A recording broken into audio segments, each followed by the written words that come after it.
Hello दोस्तों। और मेरा नाम रजनेश, आप देख रहे हैं फैक्ट विद जीएस चैनल पर। आज के सेशन को हम आगे बढ़ाते हैं और आज एक टॉपिक लेके आए हैं। ये सबसे बड़ा टॉपिक कहें और इसमें से 2 क्वेश्चन पक्के हैं हर एग्जाम में। मैंने पिछले पीवाईक्यू यानी 10 साल के एनालिसिस किए हैं और मुख्यतः इसको मैं बता दूं तो ये संविधान सभा एक हिस्ट्री से जुड़ी हुई, यानी हिस्ट्री और पॉलिटी से कैसे हम पॉलिटी में कन्वर्ट करते हैं संविधान सभा को, तो उसके बारे में हम आज बताएंगे, विधिवत चर्चा करेंगे यानी टेस्ट के माध्यम से। और कम समय में इस टॉपिक को कैसे हम ज़्यादा से ज़्यादा इसका लाभ उठा पाए, तो आपको ये मैं साथ में साथ बता दूं। तो इसके बारे में पहले बता दूं, जो हमारी संविधान सभा है, संविधान सभा है जो हमारी,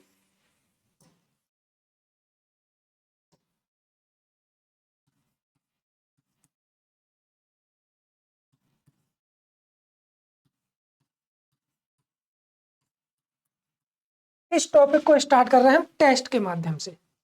और इससे 2 क्वेश्चन पक्के हैं आपके, चाहे वो बैकग्राउंड हिस्ट्री के अकॉर्डिंग ले लो, मैं कुछ हिस्ट्री की कुछ चीज़ें बताऊंगा आपको इंपॉर्टेंट यहाँ से रिलेटेड, और चाहे आप पॉलिटी के अकॉर्डिंग ले लो। तो आप बच्चे बहुत सारे कंफ्यूज हो जाते हैं और मैंने देखे हैं बड़े बड़े टीचर खासकर, यानी इसे ऐसे ही बता देते हैं संविधान सभा के बारे में, और जब पेपर देखो एनालिसिस करो तो यहाँ से 1-2 क्वेश्चन ऐसे पूछ लेता है, वो किसी किताब में बहुत कम दिया है, रेयर, यानी एडवांस किताब आपके लिए पढ़ने के लिए इतना टाइम नहीं है आपके पास। तो ये मैं कहूँगा, मेरी ये टेस्ट सीरीज लगाइए और संविधान सभा को एकदम फिनिश करिएगा बहुत अच्छी तरीका से। मैं इसे एनालिसिस कराऊंगा आपके लिए। ओके, तो हम क्वेश्चन बढ़ते हैं इसके बारे में। और बता दूं, इससे 2 क्वेश्चन आपके कहीं नहीं गए, यानी 2 क्वेश्चन, 1 क्वेश्चन पक्का आता है हर बार में, देख लेना आप। तो हम बढ़ाते, पहला क्वेश्चन हमारा कहता है, सन 1922 ईस्वी में निम्नलिखित में से किसके द्वारा यह उद्धार व्यक्त किया गया कि भारतीय संविधान भारतीयों की इच्छा अनुसार होगा, यानी भारतीय संविधान भारतीयों की इच्छा अनुसार होगा। यह किसके द्वारा सबसे पहले यानी उद्धार व्यक्त किया गया था कि भारतीय संविधान है और भारतीयों की इच्छा अनुसार होना चाहिए। तो आपको इससे पहले कुछ बता दूं असहयोग आंदोलन के बारे में। असहयोग आंदोलन हमारा 1920 में स्टार्ट हुआ और चौराचार्य कांड हमारा जो 5 फरवरी 1922 को हुआ था, उसमें बहुत सारी दुर्घटना हो गई थी। इस कारण 12 फरवरी 1922 को महात्मा गांधी ने असहयोग आंदोलन स्थगित करना पड़ा और वो रचनात्मक ग्रामीण कार्य में लग गए। और उन्हीं ने उसी वक्त एक बात बोली थी, क्योंकि उस वक्त उससे पीछे देखोगे तो जलियांवाला हत्याकांड हुआ, उसके लिए हंटर समिति बनाई गई थी कमेटी, तो जनरल डायर को दोष मुक्त ठहराया गया था, यानी दोष मुक्त ठहराया गया था। इसीलिए कहा गया था उद्धार मुक्त, यानी भारतीयों की इच्छा अनुसार एक संविधान होना चाहिए, महात्मा गांधी ने कहा था। तो इसीलिए इसका आंसर क्या होगा, ऑप्शन ए। अब महात्मा गांधी के बारे में छोटी सी वो दे दूं आपको, यानी 2 अक्टूबर 1869 ईस्वी को इनका पोरबंदर में जन्म हुआ था, यानी 2 अक्टूबर 1869 को, यानी गुजरात में पोरबंदर में जन्म हुआ था। और ये जब 9 जनवरी 1915 को साउथ अफ्रीका से भारत आए थे, तो इन्होंने 1 साल भ्रमण किया था, आपको ये मालूम होना चाहिए। इनके राजनीतिक गुरु कौन थे, गोखले। तो उसके बाद इन्होंने 3 इंपॉर्टेंट ग्रामीण आंदोलन किए थे, वो आपको मालूम होना चाहिए, क्योंकि हिस्ट्री में ज्यादा जाऊंगा नहीं तो टाइम लग जाएगा आपके। वो कौन कौन से थे एक बार बता दो, चंपारण आंदोलन, आपका अहमदाबाद आंदोलन और आपका खेड़ा आंदोलन। ये 3 इनकी जिंदगी के सबसे इंपॉर्टेंट आंदोलन थे स्टार्टिंग में। और आपको मालूम चाहिए चंपारण आंदोलन किसके लिए, नील के लिए चलाया गया था, नील की खेती के लिए बंद करवाने के लिए। और ये अहमदाबाद आंदोलन जो मील मजदूर थे उनकी कुछ चीजें परसेंट थे, 35% की ठगोर पर 70% के अकॉर्डिंग कुछ चीजें लाई जा रही थी। और खेड़ा आंदोलन जो क्षति हुई थी, यानी बहुत सारी फसल नष्ट हो गई, तो उस पर सरकार कुछ दे नहीं रही थी मुआवजा, उसके लिए इन्होंने कार्य किया था। तो ये तीनों आंदोलन इनके सफल हुए थे। इसी से इनकी एक राजनीति में, यानी कहें तो इसी से राजनीति में इन्होंने अपना एक, यानी एक बात बोलूं मैं इनके बारे में, तो राजनीति की सबसे बड़ी, यानी यही 3 आंदोलन इनके जीवन में योगदान दिया था। अब उसके बाद हम बढ़े, जैसे मोतीलाल नेहरू के बारे देखें, तो मोतीलाल नेहरू ने, इनकी 2 इंपॉर्टेंट बात है। एक तो आपको मालूम चाहिए स्वराज पार्टी का गठन किया था। स्वराज पार्टी, स्वराज पार्टी कब गठन किया था? 1 जनवरी 1923 को, यानी स्वराज पार्टी का गठन 1 जनवरी 1923 को पार्टी का गठन किया था। और इसमें CR दास थे, मोतीलाल नेहरू थे, विट्ठल भाई पटेल थे। ओके, गोपाल कृष्ण गोखले की बात करें तो इनकी एक सबसे इंपॉर्टेंट सोसाइटी, यानी सर्वेंटस और इंडियन सोसाइटी थी एक, जो 1904 में स्थापना करी। बाल गंगाधर तिलक के बारे में बात करें तो ये महाराष्ट्र बिलोंग करते थे, और ये 6 साल सबसे ज्यादा हमारे मांडले जेल में रहे थे, 6 साल के लिए। इनकी 2 इंपॉर्टेंट पत्रिकाएं थी, एक केसरी नाम से और एक मराठी नाम से। केसरी आपकी मराठी भाषा में लिखी थी और मराठी पत्रिका आपकी इंग्लिश भाषा में लिखी थी, ये कभी कभार पूछ लेता है। नेक्स्ट क्वेश्चन देखें, आगे बढ़ते। क्वेश्चन दूसरा कहता है हमारा, 1924 ईस्वी में किसके द्वारा ब्रिटिश सरकार से यह मांग की गई थी, भारतीय संविधान के निर्माण के लिए संविधान सभा का गठन होना चाहिए। यानी ब्रिटिश सरकार से किसने सबसे पहले मांग की थी कि भारतीय संविधान यानी भारतीयों द्वारा होने चाहिए, यानी गठन होना चाहिए। तो किया इस किसने? मोतीलाल नेहरू ने 1924 में, जब स्वराज पार्टी का गठन हुआ था, तो इन्होंने 1 नवंबर 1923 में चुनाव लड़े थे और उन्हें 105 सीटों पर चुनाव लड़े थे, जहाँ में 42 सीटों पर इन्हें यानी विजय मिली थी। उसके बाद इन्होंने ब्रिटिश सरकार में ये बात रखी थी, और इसका ऑप्शन सी होगा। MN राव के बारे में बता दूं तो इन्होंने 1934 में संविधान सभा के बारे में विचार दिया था, यानी विचार दिया था। अब एक जहां या का बच्चे क्या करते हैं, कंफ्यूज हो जाते हैं। MN राव ने क्या दिया था? विचार, संविधान सभा के बारे में एक विचार दिया था। मगर आपको सलाहकार पूछ ले, संविधान सभा का सलाहकार कौन था, तो आपको मालूम होना चाहिए संविधान सभा का सलाहकार कौन था। संविधान सभा का सलाहकार आपके बेनेगल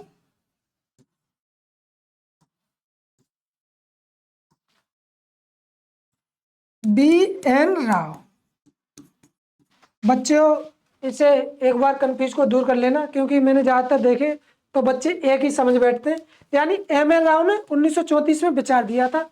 और संविधान सभा के सलाहकार कौन थे, तो आपको मालूम चाहिए BN राव। इनका पूर्ण नाम था बेनेगल नरसिंह राव, यानी बेनेगल नरसिंह राव। तो एक बार देख लेना।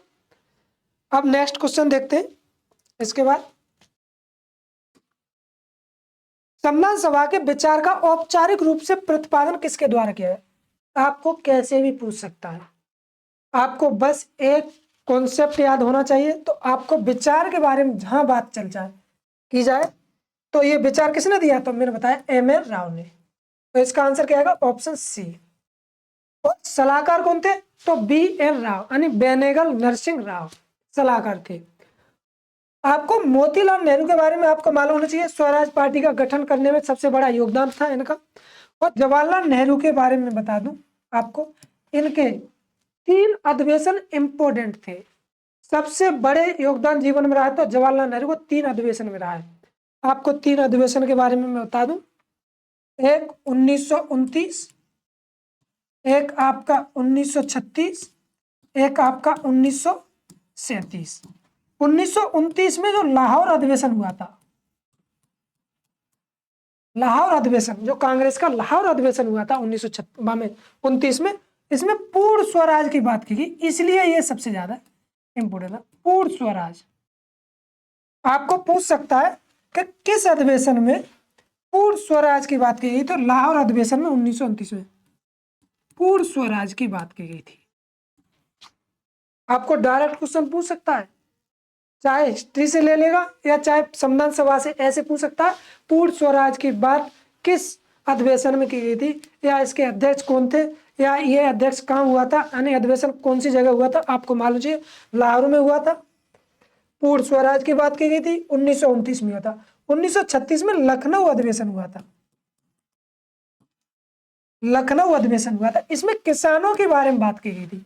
1936 और 1937 में फैजपुर अधिवेशन हुआ था।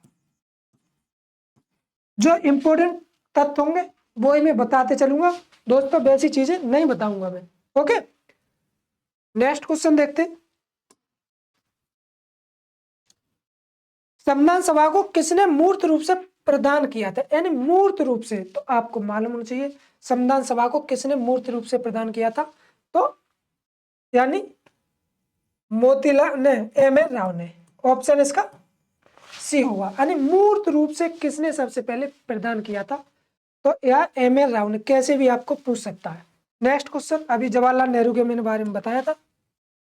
कांग्रेस ने किस वर्ष किसी प्रकार के भारी हस्तक्षेप के बिना भारतीय जनता द्वारा संविधान के निर्माण के लिए मांग को लेकर के एक प्रस्ताव पारित किया था, यानी कांग्रेस ने कहा था सबसे पहले, कौन सी सन में कहा था कि एक संविधान सभा के निर्माण के लिए एक प्रस्ताव पेश किया था, तो वो कौन सी सन में किया था, 1936 में। आपको ये मालूम होना चाहिए। और भारी हस्तक्षेप ना होकर के हम खुद अपना संविधान सभा बनाएंगे और गठन करेंगे, यानी उसमें कोई भारी हस्तक्षेप किसी का नहीं होगा। तो ये मांग कब करी थी, तो 1936 में। ओके, अब हम 1928 की बात करें तो ये नेहरू रिपोर्ट के लिए फेमस है। आपको डायरेक्ट पूछ सकता है, मोतीलाल नेहरू अध्यक्ष थे, और नेहरू रिपोर्ट किस लिए आई थी वो मैं जब हिस्ट्री पढ़ाऊंगा उस बारे में आपको डिटेल बताऊंगा नेहरू रिपोर्ट के बारे में। 1931 की बात करें तो ये कराची अधिवेशन हुआ था, कराची अधिवेशन। इसमें इसके अध्यक्ष पूछ सकता है तो सरदार वल्लभ भाई पटेल थे, ये आपको मालूम होना चाहिए। 1942 की बात करें तो ये क्रिप्स मिशन आया था, भारत क्रिप्स मिशन। इसमें इसने दो चीज इंपोर्टेंट की थी, एक तो भारत डोमिनियन स्टेट के बारे में बात की थी, और भारत से कहा आप अपना संविधान का गठन कर सकते हो, मगर इसे महात्मा गांधी ने पोस्ट चेक करके ठुकरा दिया था। ये आपको डायरेक्ट पूछ सकता है, तो ये अपने दिमाग वो ध्यान में रखना। ओके, नेक्स्ट क्वेश्चन देखते हैं। सन 1938 यानी 1938 में किस व्यक्ति ने वयस्क मताधिकार के आधार पर संविधान सभा के गठन की मांग की थी, यानी मताधिकार, वयस्क मताधिकार के आधार पर किस व्यक्ति ने संविधान सभा की मांग की थी, तो आपको मालूम नहीं है जवाहरलाल नेहरू ने सबसे पहले वयस्क मताधिकार के आधार पर 1938 में मांग की थी। तो इसका आंसर ऑप्शन बी होगा।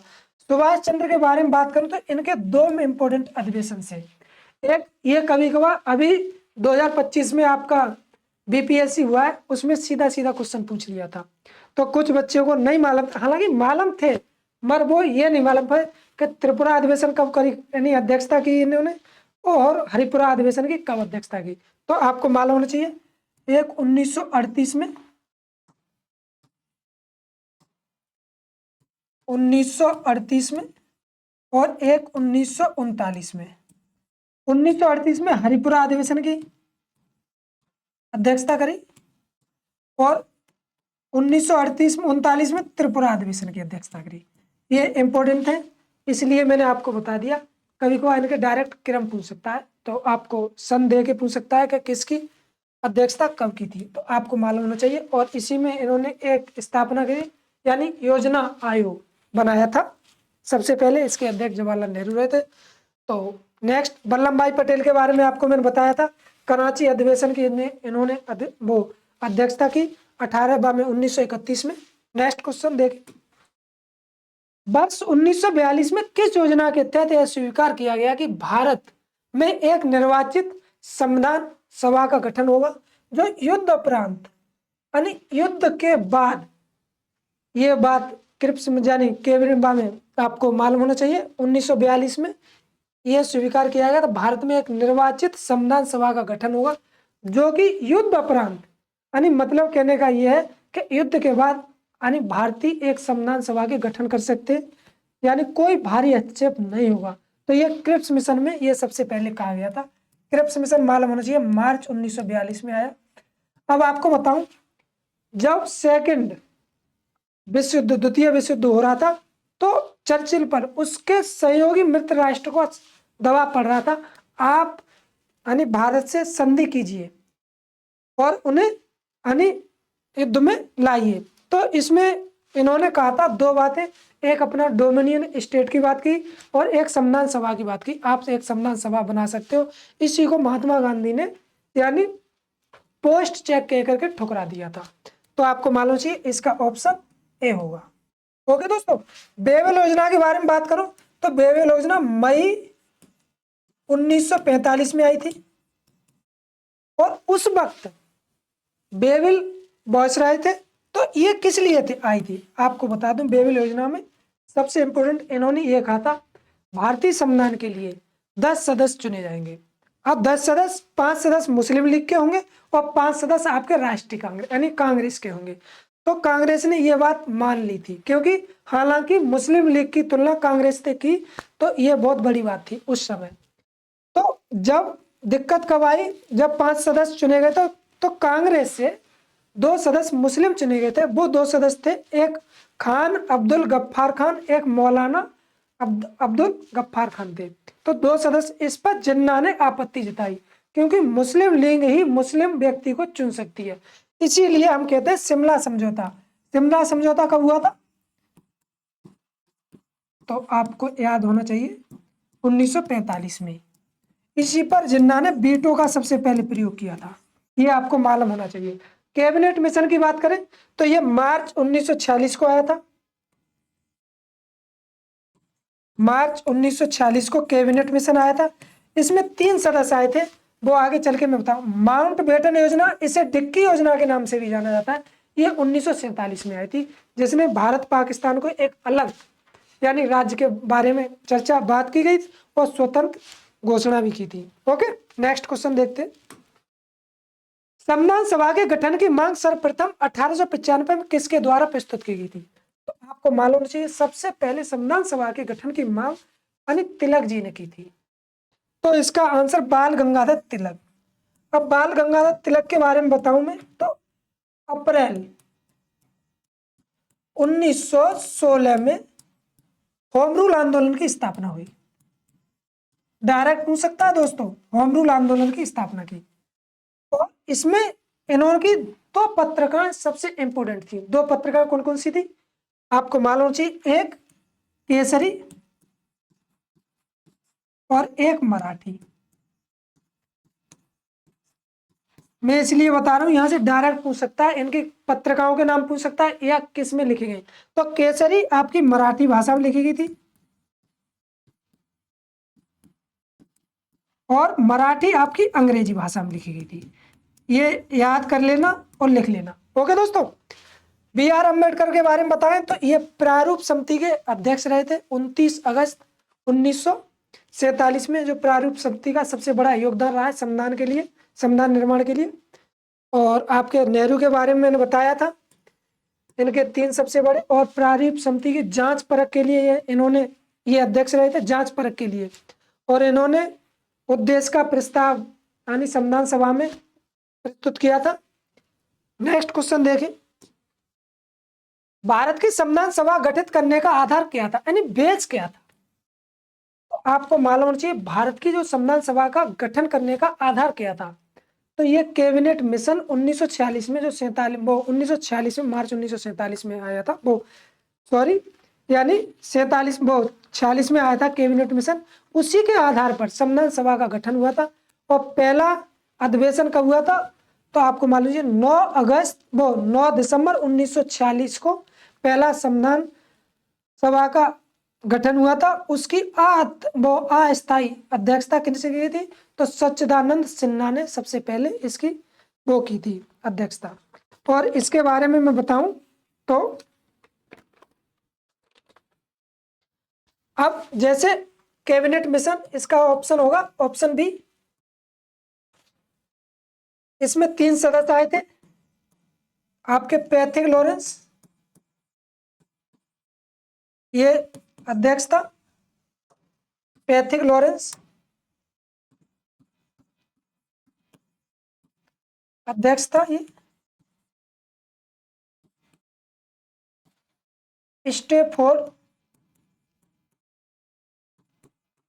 स्टेफोर्ड क्रिप्स, ये नेवी का अध्यक्ष था। ये भी पूछ सकता है, इसलिए मैं बता रहा हूं। और एवी अलेक्जेंडर,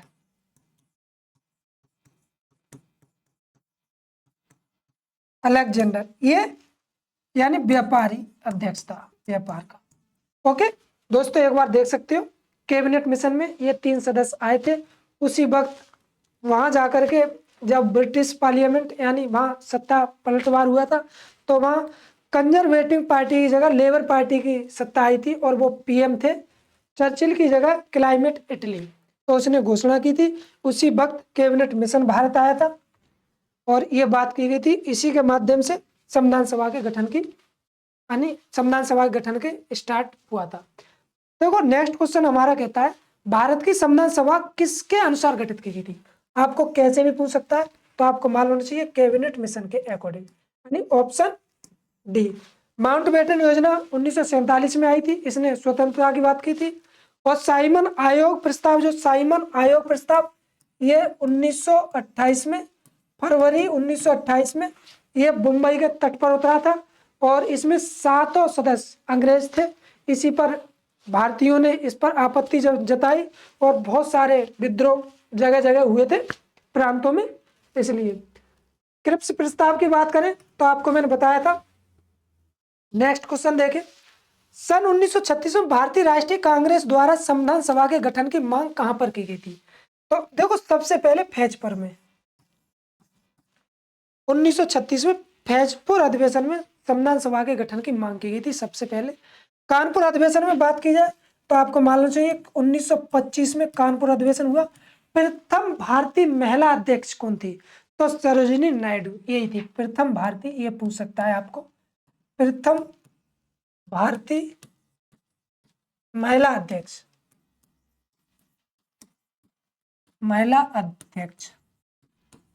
मगर आपको प्रथम महिला अध्यक्ष पूछा है तो एनी बेसेंट, कन्फ्यूज मत होना। यानी प्रथम भारतीय पूछा तो कानपुर अधिवेशन की 1925 में हुआ था, और प्रथम महिला अध्यक्ष पूछा है तो एनी बेसेंट जो 1917 में कलकत्ता अधिवेशन हुआ, उन्होंने अध्यक्षता की एनी बेसेंट ने।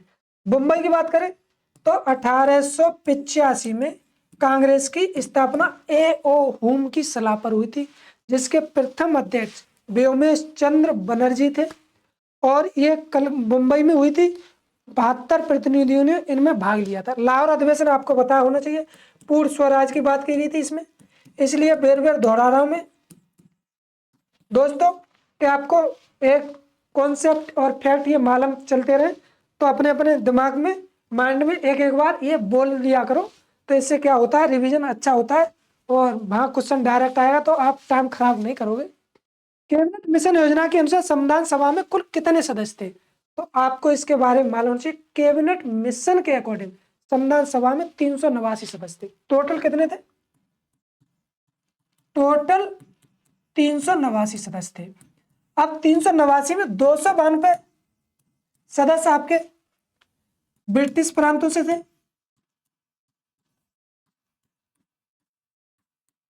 प्रांतों से 4 सदस्य, यानी 4 सदस्य बोले आप प्रतिनिधि ब्रिटिश कमिश्नरी से थे, कमिश्नरी। और आपके 93 यानी 93 सदस्य देशी रियासतों से थे, रियासतों से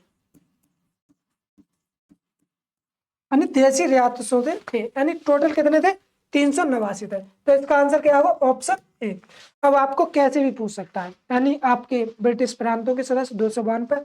अब 292 में जो चुनाव हुआ था 11 प्रांतों में, आपको यह भी मालूम होना चाहिए 11 प्रांतों में चुनाव हुआ इसमें पार्टी, दो पार्टी ने भाग लिया, वो ही सबसे बड़ी दो पार्टी थी, एक कांग्रेस एक मुस्लिम लीग। तो कांग्रेस पार्टी को कितने सदस्य थे ये आपको मालूम होना चाहिए। कांग्रेस के 208 सदस्य थे और मुस्लिम लीग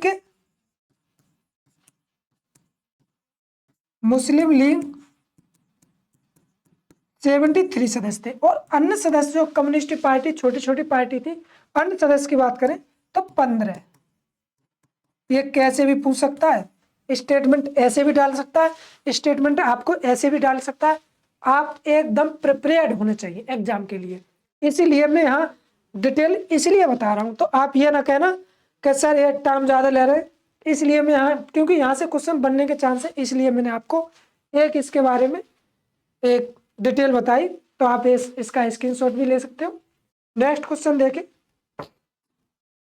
नेक्स्ट क्वेश्चन हमारा क्या कहता है, प्रस्तावित मूल संविधान में कुल सदस्यों का विभाजन किस प्रकार होना निश्चित था।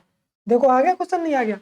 ब्रिटिश प्रांतों के 292 प्रतिनिधि थे, करेक्ट। और देशी रियासतों में 93 प्रतिनिधि थे, अभी मैंने बताया, देखो स्टेटमेंट में डाल दिया। मुख्य कमिश्नरी क्षेत्रों में 4 प्रतिनिधि थे। तो इसका आंसर क्या होगा, ऑप्शन डी, यानी सभी स्टेटमेंट सही है। अब आपको मालूम होना चाहिए तभी तो आप क्वेश्चन कर सकते हो, वैसे अटक जाओगे, आप क्वेश्चन छोड़ दोगे, कह दोगे ये हमको मालूम ही नहीं है, हमने ये पढ़ा ही नहीं, हमने तो बस क्या पढ़ा, टोटल सदस्य कितने 389। तो आपको ये मालूम होना चाहिए। अब विभाजन के बाद बात करूं, नेक्स्ट अगला करते हैं, बस क्वेश्चन आएगा। संविधान सभा में विभिन्न प्रांतों के लिए 292 सदस्यों का निर्वाचन होना था। इनमें से कांग्रेस को, अभी मैंने बताया कांग्रेस के लिए सदस्य कितने, 208 निर्वाचन, यानी 11 प्रांतों में, 11 प्रांतों में चुनाव हुए थे। 11 प्रांतों में चुनाव, सबसे ज्यादा प्रतिनिधि कहां से चुने गए थे, तो संयुक्त प्रांत से, सबसे ज्यादा प्रतिनिधि संयुक्त प्रांत से। तो 2 से 8 कांग्रेस के प्रतिनिधि, मुस्लिम लीग के पूछ सकता है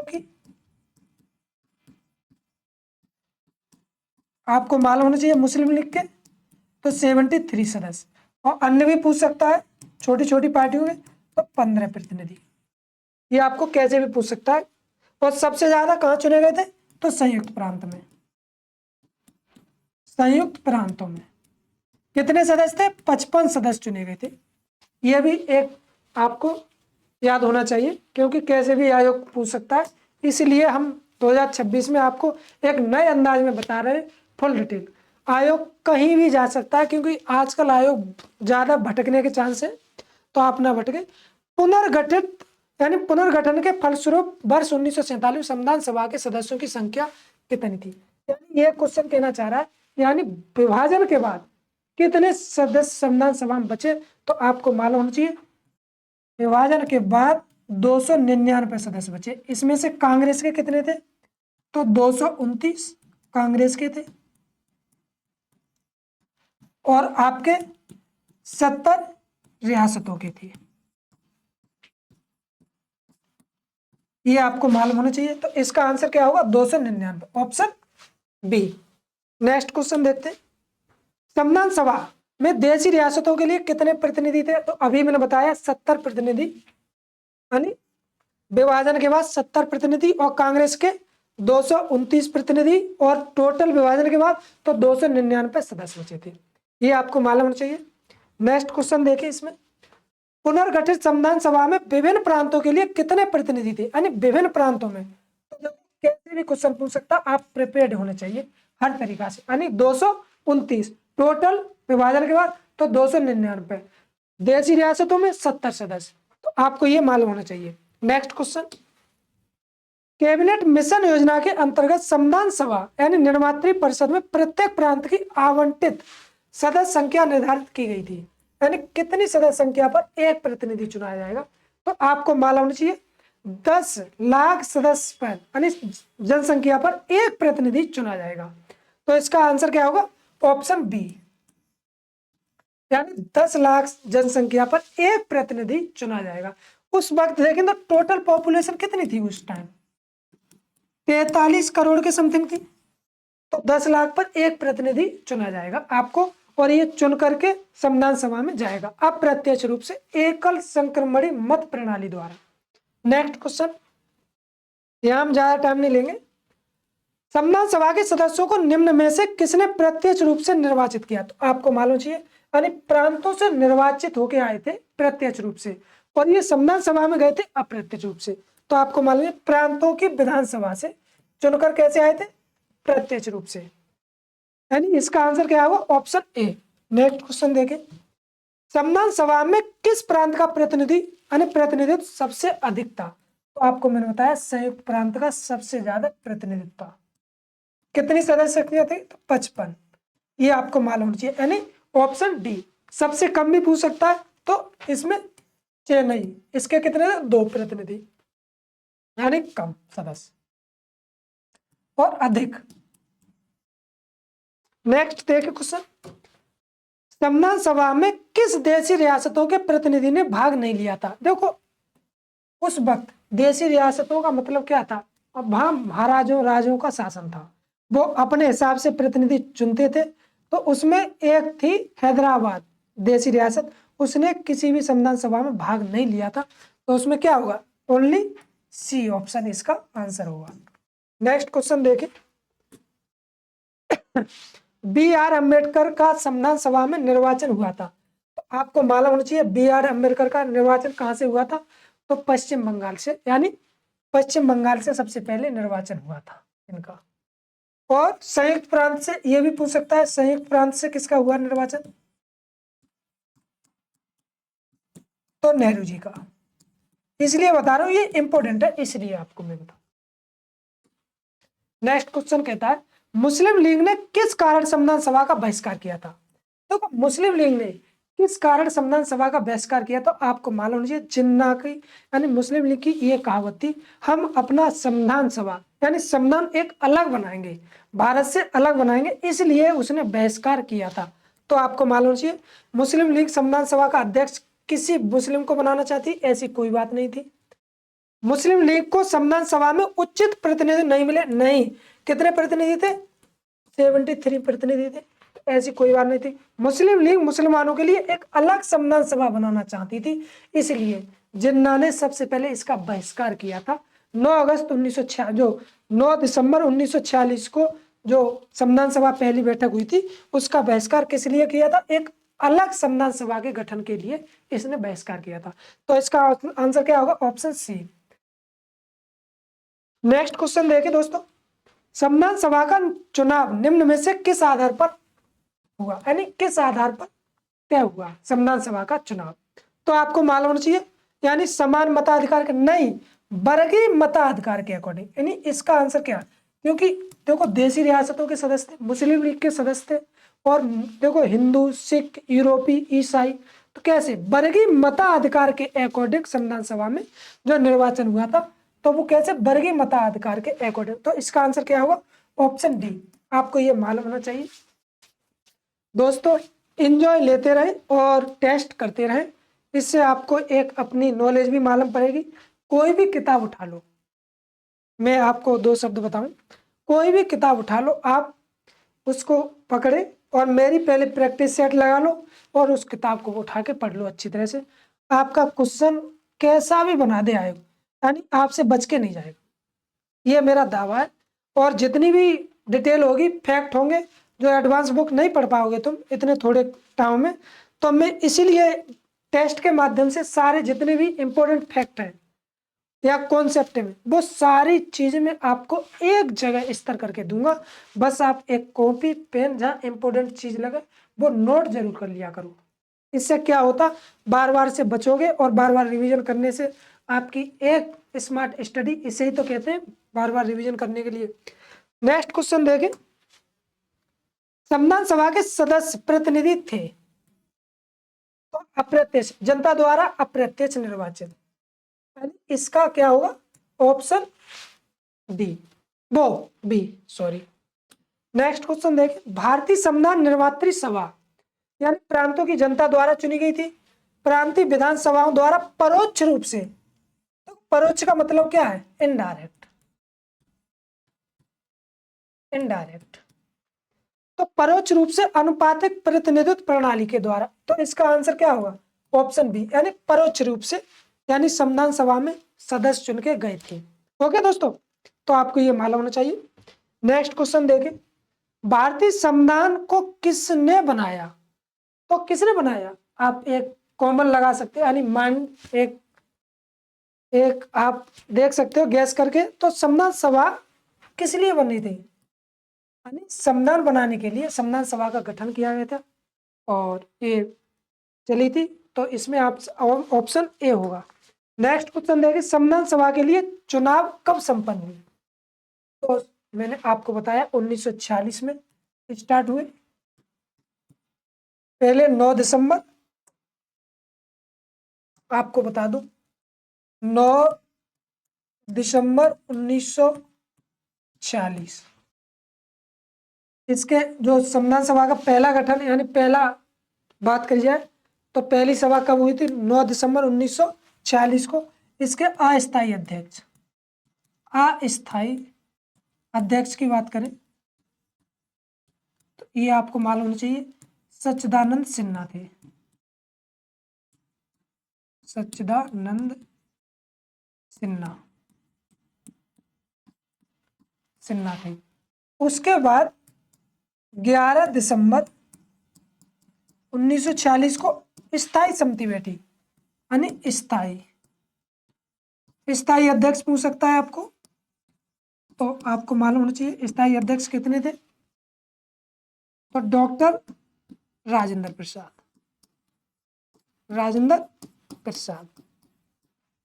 उसके बाद 13 दिसंबर को 1946 को संविधान सभा का गठन हुआ। जवाहरलाल नेहरू ने इसमें सबसे इंपॉर्टेंट बात रखी थी, यानी संविधान सभा में यानी प्रस्तावना उद्देश्य का पारित की जाए, यानी उद्देश्य का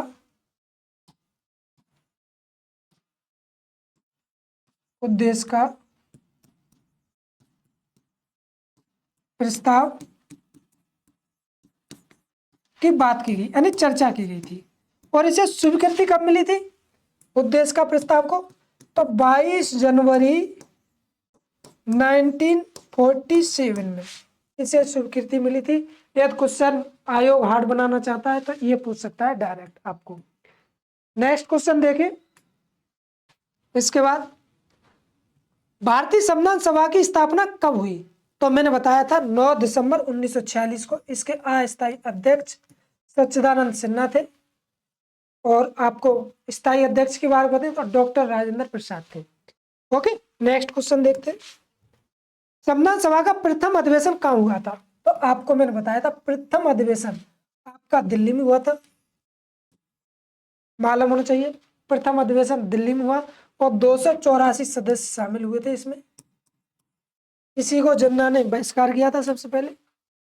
संविधान सभा के उद्घाटन अधिवेशन की अध्यक्षता किसने की? उद्घाटन अधिवेशन, स्थायी अधिवेशन नहीं, उद्घाटन अधिवेशन। पहले क्वेश्चन पढ़ो फिर समझो, और ये कैसे आती है क्वालिटी? बार बार प्रैक्टिस करने से। तो पहले उद्घाटन अधिवेशन की बात कर रहा है तो आपको मालूम है सच्चिदानंद सिन्हा, यानी सच्चिदानंद सिन्हा ने उद्घाटन अधिवेशन की 9 दिसंबर 1946 में की थी। B.R. अम्बेडकर प्रारूप समिति के अध्यक्ष थे, ये भी आपको मालूम चाहिए। श्री राजगोपालाचारी के बारे में इतनी ज्यादा खास करके बात जरूरी नहीं। संविधान सभा का पहला सत्र कैसे भी 9 दिसंबर 1946 को स्टार्ट हुआ। संविधान सभा के अस्थायी अध्यक्ष सच्चिदानंद सिन्हा अस्थायी अध्यक्ष थे, और स्थायी अध्यक्ष की बात करें तो आपको मालूम है डॉक्टर राजेंद्र प्रसाद थे। के.एम. मुंशी प्रारूप समिति के सदस्य थे, जिसमें प्रारूप समिति ने संविधान सभा में सबसे बड़ी भूमिका निभाई है संविधान में बनाने के लिए। नेक्स्ट क्वेश्चन, संविधान सभा के स्थायी अध्यक्ष डॉक्टर राजेंद्र प्रसाद।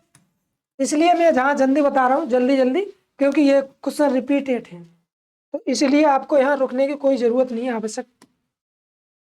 तो 11 दिसंबर 1946 को किसे संविधान सभा का स्थायी अध्यक्ष? कैसे भी आयोग पूछ सकता, आप बस प्रिपेयर होना चाहिए। तो डॉक्टर राजेंद्र प्रसाद। और 9 दिसंबर दिया था तो आपके सच्चिदानंद सिन्हा थे इसके अध्यक्ष। ओके दोस्तों, B.R. अम्बेडकर प्रारूप समिति कब गठित की गई? तो 29 अगस्त 1947 में। इसके 7 सदस्य थे, आपको मैं बारीकी से एक एक सदस्य बताऊंगा आगे। नेक्स्ट क्वेश्चन, संविधान सभा के संवैधानिक सलाहकार कौन थे? देखो विचार किसने दिया? एम.एन. राव ने। संवैधानिक सलाहकार कौन थे? तो बेनेगल नरसिंह राव। तो आपको मालूम चाहिए इनका नाम पूरा। मैंने जब दूसरा क्वेश्चन कराया था पिछली, तो आप देखना मैंने वहां डाउट क्लियर करा, यानी बेनेगल B.N. राव। इनका नाम भी ऐसे भी बोल सकता है या पूर्ण नाम भी पूछ सकता है, तो कैसे भी। ओके दोस्तों, संविधान सभा के चुने हुए स्थायी अध्यक्ष कितनी बार रिपीटेड कर? डॉक्टर राजेंद्र प्रसाद। निम्नलिखित में से कौन संविधान सभा का सदस्य नहीं था? यानी संविधान सभा का सदस्य कौन था? के.एम. मुंशी थे, एन गोपाल स्वामी अयंगर थे, H.H. बेग नहीं थे, यानी ऑप्शन सी। ये ब्रिटिश पार्लियामेंट का एक सदस्य था। टी.टी. कृष्णामाचारी थे। अब प्रारूप समिति के बारे में हल्की सी आपको डिटेल बता दूं यहाँ, और एक बार देख लेना। प्रारूप समिति, इसके अध्यक्ष की बात करें तो कौन थे? डॉक्टर भीमराव अंबेडकर। अंबेडकर थे। और इसमें यह कब स्टार्ट हुई? तो लागू 29 अगस्त 1947। और इसके 7 सदस्य कौन कौन थे? तो आपको मालूम, एक तो अध्यक्ष यही हो गए, और एक फिर आपके एन गोपाल स्वामी अयंगर, अल्लादी स्वामी,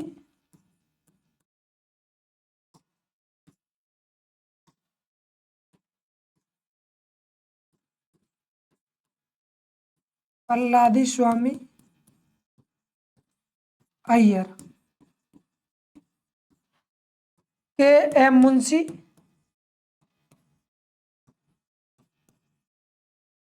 आपके सैयद मोहम्मद सादुल्लाह, सैयद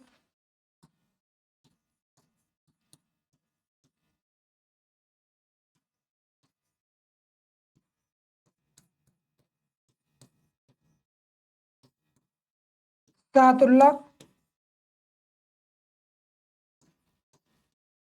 खां। उसके बाद आपके एन माधवराव, ये B.L. मित्र की जगह आए थे। B.L. मित्र की जगह, इनका स्वास्थ्य कब कुछ खराब हो गया था, इनकी जगह एन माधव राय। किनकी जगह? ये डायरेक्ट पूछ सकता है, तो आपको मालूम होना चाहिए। B.L. मित्र की जगह कौन आए थे? तो एन माधव राय। उनके बाद टी.टी. कृष्णामाचारी, ये D.P. खेतान की जगह, यानी इनकी डेथ हो गई थी। D.P. खेतान की जगह कौन आए? तो आपको कैसे भी क्वेश्चन पूछ सकता है। तो देखो 1 2 3 4 5 6 7, यानी 7 सदस्य थे। तो एन माधवराव किनकी जगह आए थे? तो B.L. मित्र की जगह। टी.टी. कृष्णामाचारी किनकी जगह आए? तो D.P. खेतान की जगह। अब पूछ सकता है कि किसकी डेथ हुई थी, तो आपको मालूम होना चाहिए मृत्यु किसकी हुई थी? D.P. खेतान की जगह टी.टी. कृष्णामाचारी आए थे। मैं अपनी बात को यहीं और समाप्त करता हूं इस सेशन को, और कल इसको आगे बढ़ाएंगे। जय हिंद, जय भारत।